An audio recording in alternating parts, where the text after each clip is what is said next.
Looking back now in hindsight, 2020, if we had known that irresponsible politics would have killed what was clearly a meritorious effort and a meritorious result, perhaps we would have taken executive action more rapidly. Members of President Biden's own cabinet now admit the administration could have done more to secure the border. DHS Secretary Mayorkas still blaming irresponsible politics for the flood of migrants. Finally confessing Biden could have taken executive action sooner. Let's bring in retired Yuma Sector Border Chief Chris Clem. Chris, thanks for joining us this morning. Merry Christmas to you. When you talk about the bipartisan border bill, it was released less than a year ago. When you hear that from the Secretary, what do you think? Well, first of all, Merry Christmas to you. And yeah, irresponsible politics began when the Biden administration got inaugurated.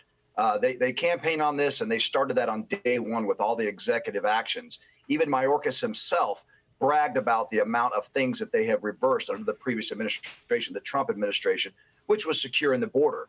So when I hear him say something like irresponsible politics, it began with him and his boss. You know, he could have done nothing, and we would have been in much better shape when it comes down to border security. So it's offensive to hear him pointing the finger and blaming Republicans in politics. He has no further to look than the mirror and the White House on what happened on this border the last 4 years. The president-elect made a lot of promises on the campaign trail for day one on immigration. What do you expect day one looks like on immigration? Well, I can tell you right now that my contacts that are still in the Border Patrol, that are in ICE and are associated with all the federal law enforcement, they are just chomping at the bit for day one, because they know that they're going to be allowed to go out there and do the job that they swore to do. Meaning the handcuffs are off of them, and they're going to put the handcuffs on the bad guys. That I think that executive actions will be made by this administration. They're probably ready to go. The ink is probably dry, just waiting for his signature to go ahead and begin finishing what we started, which means securing the border, finishing the wall where it makes sense, getting the technology and the resources in the hand of the Border Patrol agents, as well as sending a message to the criminal aliens and those that are here illegally in the United States to be on the lookout, because ICE and those associated with federal law enforcement are going to be looking for those national security and public safety threats. They are ready to go, and America deserves this, and America voted for this, and they're going to get what they asked for, because I think that this DHS Secretary coming, Governor Noem, with border czar Tom Homan, is going to be ready to go, and the people that are going to work for them are excited. How much of an effect do you think that just the new administration coming in has on the effect to pull people to the border or prevent them from even making the trip?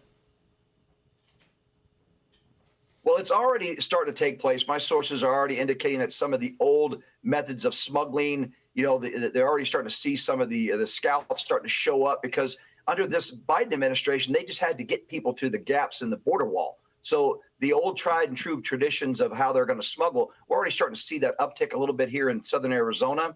So I think there's going to be a little bit of a rush here in the next few days. But then people are going to realize that this administration means business, and we're going to see that on day one, and it's going to have an impact. And so we should see a reduction in flow arriving at our border, which is going to make our Border Patrol agents' job better, and it's going to allow us to focus resources on targeting those national security and public safety threats that are already here in the United States. Now, you talked about that strategy there. If you look at what's behind getting people across the border, these cartels, they're funded by a lot of money, a lot of infrastructure. How often do these tactics evolve, and how does Border Patrol stay ahead of it? Well, yes, they are a commodity neutral terrorist transnational criminal organization when you look at the cartels. So they've been actually living a really good life under this Biden administration, because the risk reward and the overhead cost of smuggling people in the United States was reduced, because they just had to get them to the border, and our U.S. government was basically completing the smuggling cycle for them. Now, as we shore up that border and we secure that border, and agents are going to go out there and do what they're expected to do, they're going to have to shift their operations to trying to regain the high ground, which is going to put the Border Patrol agents in a situation that they've been trained for and been ready to do for the last 4 years. So I think we're going to be in a very good position, because they're going to have the support from the top down, which is so critical when you're an agent out in the desert, in the mountains, or up on the northern border, to have that support all the way from the president on down to go out there and do your job. It's going to send a message. It's going to make Americans feel safer, and our Border Patrol agents empowered to do their job. And it's gonna send a message day one, I guarantee you.